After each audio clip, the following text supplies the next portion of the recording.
Shalom, berjumpa kembali kita di Renungan Harian Online Gesia Sword Generation Ministry. Puji Tuhan, kalau pada pagi hari ini kita bisa bangun dengan tubuh yang sehat, diberikan kekuatan menjalani sepanjang hari ini, tentu dengan tuntunan Tuhan. Saya ingin melanjutkan kembali renungan saya mengenai 5 kriteria orang percaya yang memiliki benih ilahi. Dan sekarang masuk ke kriteria yang ketiga yang akan saya bahas, yaitu tunduk taat dan setia dalam ajaran dan perintah Tuhan. Sebab itu, renungan hari ini saya akan beri judul tunduk taat dan setia. Menarik perhatian saya, karena ternyata yang diharapkan dari seorang yang memiliki benih ilahi tidak hanya cukup sampai pada tunduk dan taat, namun perlu disertai dengan kesetiaan. Mari kita bahas satu persatu. Tunduk taat, saya rasa kita semua sudah cukup mengerti ya arti dan makna dari kalimat ini. Namun demikian pada prakteknya belum tentu kita dapat melakukannya. Saat saya renungkan hal ini, saya flashback dengan berbagai pengalaman hidup yang saya punya sejauh ini. Banyak kali pun saya tidak tunduk dan taat. Perenungan saya kemudian terhenti sampai pada saat Roh Kudus berkata bahwa kendala seseorang untuk menjadi tunduk dan taat adalah terletak pada diri orang itu sendiri.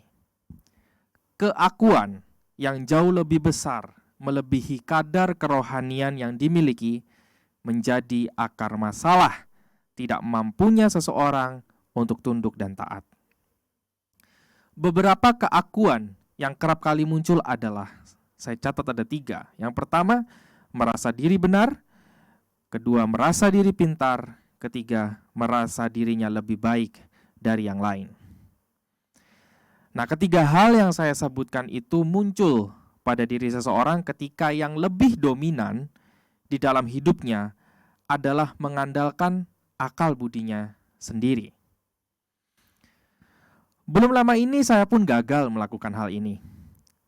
Dalam sebuah rapat dengan klien, kami membahas suatu masalah dan kemudian saya diserang dan seolah-olah dipersalahkan oleh klien.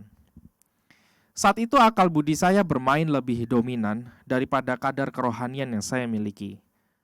Dan rapat itu berakhir pada silat lidah dengan tensi yang tinggi, bahkan beberapa kali ada bentakan-bentakan baik itu dari saya sendiri atau dari klien.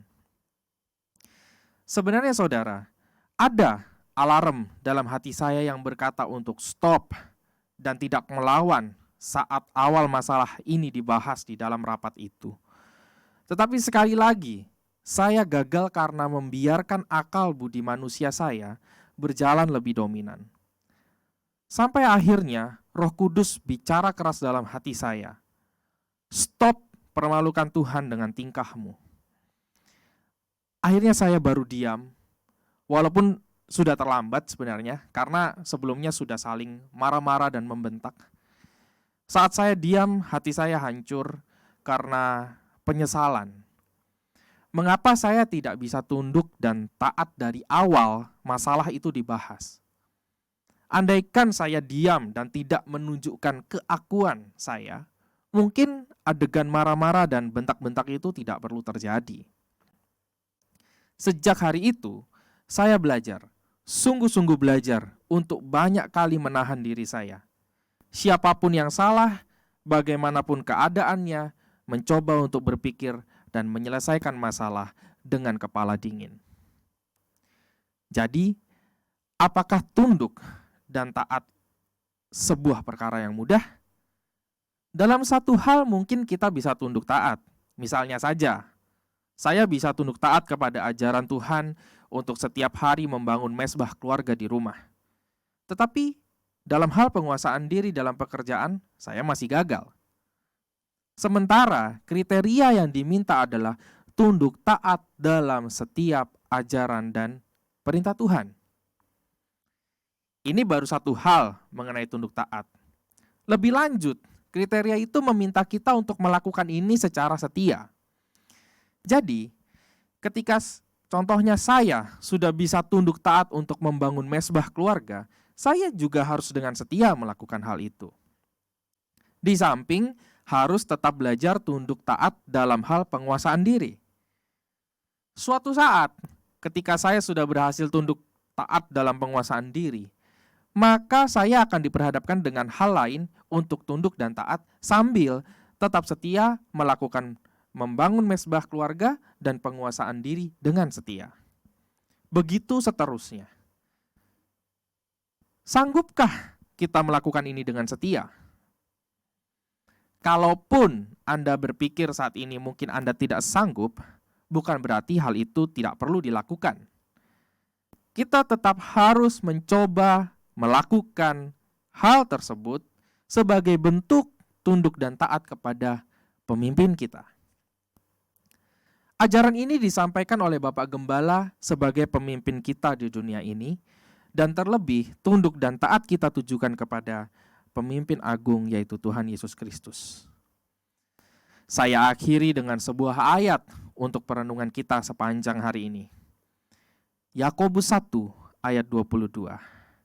Tetapi hendaklah kamu menjadi pelaku firman dan bukan hanya pendengar saja, sebab jika tidak demikian, kamu menipu diri sendiri. Mari kita berdoa. Tuhan Yesus, terima kasih untuk renungan dan firman-Mu pagi hari ini yang mengingatkan kami dan menegur kami agar kami dapat tunduk dan taat serta setia melakukannya. Dan kami rindu sebagai hamba-hamba-Mu, kami lakukan ini dengan sukacita, dan kami mohon tuntunan Tuhan untuk kami bisa melakukan firman-Mu ini. Kami percayakan Tuhan hal ini ke dalam tangan-Mu, pimpin kami sepanjang hari ini, di dalam nama Yesus kami berdoa. Amin. Abraham Lincoln pernah berkata, I walk slowly, but I never walk backward. Artinya, saya berjalan perlahan, tetapi saya tidak pernah berjalan mundur. Lakukan firman Tuhan, walaupun itu berjalan perlahan. Terima kasih, selamat pagi, dan Tuhan Yesus memberkati.